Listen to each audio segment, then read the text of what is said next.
Welcome to the Slop Temple. We pray this video helps. In this video, I will explain how to fix your Audi Q5 sunroof shade. First, let's identify the problem. Is your shade stuck, sagging, or not moving at all? Begin by visually inspecting the sunroof tracks for any debris or obstructions. Sometimes, a small object can prevent smooth operation.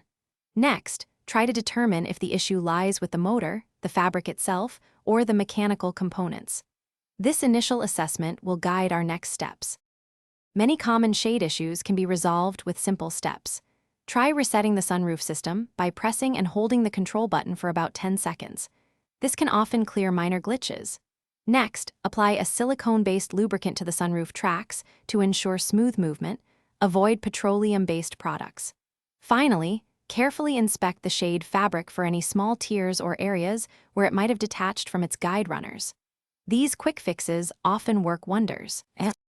If simple fixes don't work, we might need to look at mechanical components. You may need to carefully access the sunroof motor, often located near the front of the headliner, and check its electrical connections. Ensure they are secure. Also, closely examine the guide rails and sliders for any visible damage, cracks, or misalignment.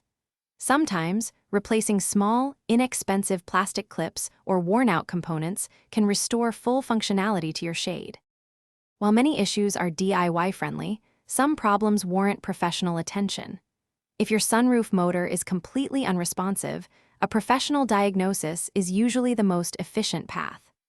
Extensive damage to the shade fabric, such as large tears or significant fraying, often necessitates a complete shade replacement. For complex electrical issues, or if you're uncomfortable with the repair process, consulting a certified technician will ensure a safe and effective resolution. Thanks for watching. Consider subscribing if we helped you.